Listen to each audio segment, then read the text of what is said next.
O chá que só existe porque alguém decidiu não vender suas terras. Marilda ajustou o avental florido enquanto observava o vapor subindo da chaleira de alumínio amassado. Aos 56 anos, suas mãos calejadas conheciam cada movimento daquela rotina matinal como quem recita uma oração decorada desde a infância. A cozinha pequena da casa na periferia de Uberaba cheirava a lenha e ervas frescas, um aroma que ela carregava consigo como uma assinatura invisível. Do lado de fora, o sol mineiro começava a esquentar o dia de março. As cigarras já cantavam alto, anunciando o calor que viria. Marilda despejou a água quente sobre as folhas secas no bule de porcelana, o único objeto fino que possuía, herança da avó que criará 7 filhos sozinha naquelas mesmas terras. Terras! A palavra ecoou em sua mente como sempre fazia quando pensava no pequeno terreno de 2 hectares que herdara havia 3 décadas. Não era grande coisa para os padrões dos fazendeiros da região, mas para ela representava tudo: memória, sustento, identidade. O telefone tocou pela 4ª vez naquela semana. Marilda nem precisou atender para saber quem era. A construtora Progresso Total ligava com a regularidade de um relógio suíço, sempre com a mesma proposta melhorada, sempre com o mesmo tom entre amigável e insistente. Dona Marilda, a senhora está deixando passar uma oportunidade que não vai se repetir. A voz do corretor soava pelo viva-voz enquanto ela coava o chá. Estamos falando de 400 mil reais. Em dinheiro. A senhora poderia comprar uma casa bonita em qualquer bairro da cidade e ainda sobrar para viver tranquila. Ela suspirou, observando o líquido dourado que pingava lentamente no bule. Aquele chá tinha uma história que nenhum corretor de imóveis conseguiria entender. Moço, já disse que não vendo. Pode parar de ligar. Mas Dona Marilda, a senhora pensa nos seus filhos? Essa herança em dinheiro seria muito melhor para eles do que esse terreno perdido aqui no meio do nada. Meio do nada. As palavras arderam como brasa viva. Marilda desligou o telefone sem cerimônia e serviu-se de uma xícara do chá de folha de goiaba. O sabor levemente astringente trouxe conforto imediato. Não era apenas um chá, era resistência líquida. Tudo começara 5 anos antes, quando a cidade de Uberaba experimentou um boom imobiliário inesperado. Empresas de tecnologia e logística descobriram as vantagens de instalar-se no interior do Triângulo Mineiro: terra barata, mão de obra disponível, localização estratégica entre São Paulo, Brasília e Belo Horizonte. O terreno de Marilda, antes considerado periférico e sem valor, de repente ficava no caminho de tudo. A área seria perfeita para um condomínio logístico, garantiam os empresários. Ou para um shopping popular. Ou para um conjunto habitacional. As ofertas começaram tímidas: 50 mil, depois 80, 120. A cada recusa, o valor subia. Os vizinhos todos venderam. Dona Conceição, que morava ali havia 40 anos, aceitou 300 mil e mudou-se para um apartamento com elevador no centro. Seu Joaquim, viúvo e solitário, levou 250 mil e foi morar com a filha em Uberlândia. Um a um, todos partiram. Marilda ficou. E quanto mais ficava, mais valiosa sua teimosia se tornava para os incorporadores. Porque sem aqueles 2 hectares bem no meio do terreno planejado, o projeto inteiro emperrava. Mãe, a senhora está sendo teimosa por teimosia, reclamara Rodrigo, seu filho mais velho, na última visita. Que diferença faz esse terreno? A senhora mora numa casinha de 3 cômodos aqui. Poderia ter uma casa bonita, com ar-condicionado, varanda, churrasqueira. Marilda não responderá na hora. Como explicar que não era sobre conforto? Como traduzir em palavras a relação ancestral com aquela terra vermelha, com as goiabeiras plantadas pela avó, com o poço artesiano que nunca secara mesmo nas piores estiagens? Naquela noite, incapaz de dormir com o peso da conversa, ela saíra para caminhar pelo terreno sob o luar. Foi quando notou algo que nunca prestara atenção antes. Entre as goiabeiras antigas, crescia uma vegetação que ela não reconhecia. Folhas ovais, brilhantes, com nervuras pronunciadas. Curiosa, colheu algumas folhas, e na manhã seguinte, fez um chá experimental. O sabor surpreendeu, levemente cítrico, com toques terrosos e um final adocicado natural. Nada como os chás comerciais que comprava no mercado. Pesquisou na internet da biblioteca municipal e descobriu. Era uma variedade rara de cambará, planta nativa do Cerrado brasileiro, quase extinta na região devido ao avanço da agricultura. As sementes provavelmente haviam sido trazidas por pássaros décadas atrás e encontraram no terreno de Marilda um último refúgio. A descoberta mudou tudo. Marilda começou a colher as folhas com cuidado, secá-las à sombra segundo técnicas que aprendeu em vídeos do YouTube e grupos de Facebook sobre plantas medicinais. O chá que produzia tinha propriedades calmantes, auxiliava na digestão e, segundo os entusiastas de plantas do Cerrado que a encontraram online, era considerado praticamente impossível de achar. No início, ela apenas oferecia para vizinhos e conhecidos. Mas o boca a boca funcionou. Uma professora aposentada que sofria de insônia começou a dormir melhor. Um taxista com problemas gástricos sentiu melhora. Uma esteticista usou em tratamentos faciais e notou efeitos surpreendentes na pele de suas clientes. Em 6 meses, Marilda tinha uma pequena clientela fiel. Produzia cerca de 100 sachês artesanais por mês, vendidos por R$ 15 cada. Não era fortuna, mas completava sua aposentadoria modesta e, mais importante, dava propósito aos seus dias. Foi então que conheceu Helena, uma nutricionista de 32 anos que se mudará para Uberaba vinda de São Paulo. Helena estava pesquisando alimentos funcionais do Cerrado para sua tese de mestrado e quase caiu da cadeira quando descobriu que Marilda cultivava cambará. A senhora entende o que tem aqui? Helena perguntara, os olhos arregalados ao visitar o terreno pela primeira vez. Essa planta está em risco de extinção. Há estudos científicos sobre suas propriedades antioxidantes e anti-inflamatórias. E a senhora tem um bosquezinho inteiro. A parceria surgiu naturalmente. Helena traria o conhecimento técnico, Marilda forneceria a matéria-prima e o conhecimento empírico. Juntas, poderiam não apenas produzir um chá de qualidade, mas talvez até propagar a espécie. Criaram a essência do Cerrado, uma marca pequena mas com propósito. Helena conseguiu uma pequena certificação sanitária através de contatos na Universidade Federal. Marilda aprendeu sobre embalagens sustentáveis, rotulagem adequada e controle de qualidade.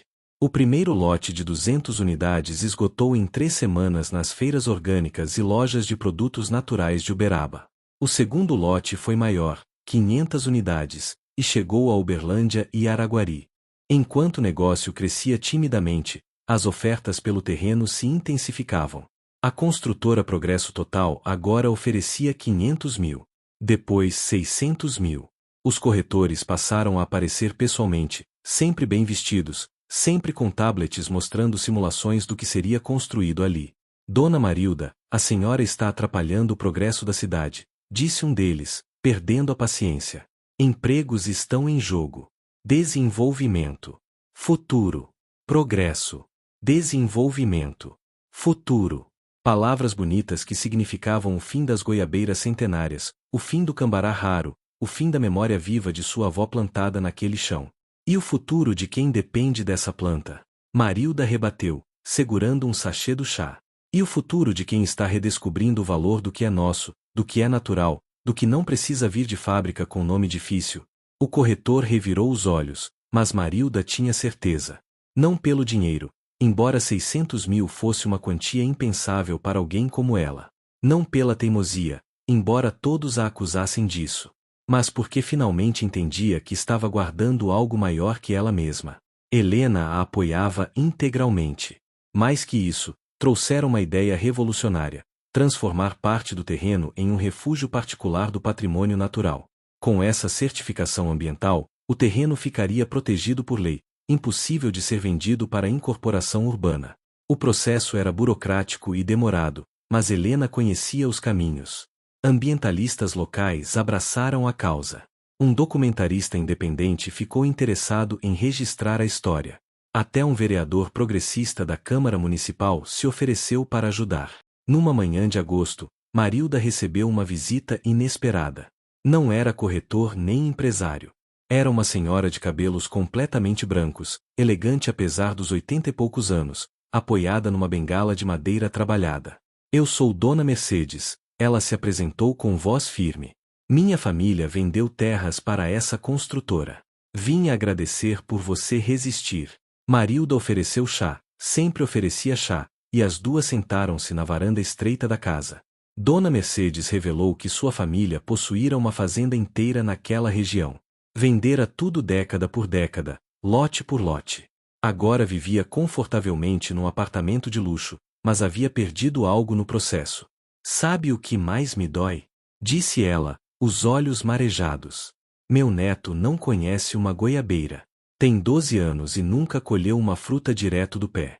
Não sabe o cheiro da terra molhada depois da chuva. Acha que tomate nasce em bandeja de plástico. Elas conversaram por horas. Quando Dona Mercedes provou o chá de cambará, fechou os olhos e suspirou profundamente. Esse gosto é como voltar no tempo. Minha avó fazia um chá parecido. Nunca mais encontrei. Antes de partir, Dona Mercedes deixou um cheque de R$ 10.000 como doação para o projeto de preservação. Mas mais que o dinheiro, deixou algo precioso, validação. A certeza de que Marilda não estava louca, não estava sendo apenas teimosa, não estava impedindo o progresso. Estava preservando algo que não tinha preço. O processo para transformar o terreno em RPPN demorou quase 2 anos. 2 anos de documentação, vistorias, pareceres técnicos, aprovações. 2 anos durante os quais a construtora aumentou a oferta para R$ 800 mil. 2 anos nos quais os filhos de Marilda oscilaram entre apoiá-la e questioná-la. Rodrigo, o filho mais velho, acabou entendendo quando trouxe a neta de 7 anos para visitar a avó e a menina viu uma família de macacos prego nas goiabeiras. Vó, existem macacos de verdade. Ela gritara, extasiada. Foi como se uma lâmpada se acendesse na cabeça de Rodrigo. Sua filha vivia grudada em telas, achando que natureza era assunto de documentário. Ali, naqueles 2 hectares que ele considerava sem valor, existia um mundo vivo, pulsante, real. Mãe, desculpa, ele disse, emocionado. Eu não enxergava. Em janeiro de 2026, o certificado finalmente chegou. O terreno de Marilda era agora oficialmente um refúgio particular do patrimônio natural, o menor do estado de Minas Gerais, mas nem por isso menos importante. A construtora não poderia mais tocar naquelas terras. O projeto do condomínio logístico seria redesenhado ou abandonado. A notícia se espalhou. O documentário independente foi exibido no Festival de Cinema de Uberaba e ganhou menção honrosa. A história de Marilda apareceu em blogs de sustentabilidade, em podcasts sobre empreendedorismo feminino, em grupos de botânica. O Essência do Cerrado ganhou prêmio de produto sustentável numa feira estadual. Encomendas chegavam de várias cidades. Helena conseguiu parceria com uma cooperativa que ajudaria a escalar a produção sem perder a qualidade artesanal. Mas o mais importante para Marilda era outra coisa. Jovens da cidade começaram a visitá-la. Estudantes de biologia, crianças de escolas municipais, curiosos sobre plantas. Ela transformará parte do terreno numa espécie de jardim educativo informal, onde ensinava sobre o cerrado, sobre ervas, sobre respeito à terra. Como a senhora teve coragem de recusar tanto dinheiro? Um estudante universitário perguntou durante uma visita. Marilda serviu-lhe uma xícara do chá dourado antes de responder. Sabe, filho, minha avó sempre dizia que terra não é mercadoria. Terra é tempo. É passado, presente e futuro ao mesmo tempo. Esse chá só existe porque eu decidi que algumas coisas não estão à venda. E olha que presente isso virou. Ela abriu os braços, abrangendo o pequeno bosque, as goiabeiras, as plantas raras. Deixei de ser rica em dinheiro para ser rica de verdade. O rapaz anotou tudo num caderno gasto. Marilda sorriu. Talvez ele não entendesse completamente agora, mas a semente estava plantada.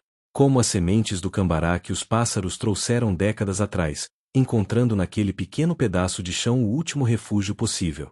Naquela noite, depois que todos foram embora, Marilda sentou-se sozinha na varanda com sua xícara de chá. O terreno estava silencioso, apenas o canto das cigarras e o farfalhar das folhas no vento fraco. Pensou nos vizinhos que venderam e partiram. Não os julgava, cada um faz as escolhas que pode com as circunstâncias que tem. Dona Conceição estava feliz em seu apartamento com elevador. Seu Joaquim reencontrara a família. Mas ela, Marilda, havia encontrado algo diferente. Propósito. Não apenas resistira, mas construíra algo novo a partir dessa resistência. Um chá que carregava história. Um refúgio que guardava biodiversidade. Um exemplo que inspirava outros. O telefone tocou. Ela atendeu distraída, esperando outro corretor insistente. Dona Marilda. Era uma voz feminina, jovem. Meu nome é Juliana. Li sobre a senhora na internet. Sou de Araxá e estou tentando impedir que vendam o sítio da minha família para uma mineradora. A senhora poderia me contar como conseguiu? Marilda sorriu. A semente germinava. Claro, filha. Vem tomar um chá comigo. Tenho muito para te ensinar. E assim, enquanto o vapor subia da chaleira na cozinha pequena daquela casa simples na periferia de Uberaba, Marilda entendeu completamente. Ela não havia apenas salvado um terreno. Havia plantado uma ideia. E ideias, como as melhores sementes, têm o poder de se espalhar pelo vento, encontrar solo fértil nos corações certos e florescer onde menos se espera. O chá que só existia porque alguém decidiu não vender suas terras era, no final das contas, muito mais que uma bebida. Era a prova viva de que nem tudo precisa ser medido em dinheiro. De que resistência pode ser criativa. De que o progresso verdadeiro às vezes significa preservar, não destruir. E que uma mulher de 56 anos, com mãos calejadas e coração firme, pode mudar o mundo, uma xícara de chá por vez.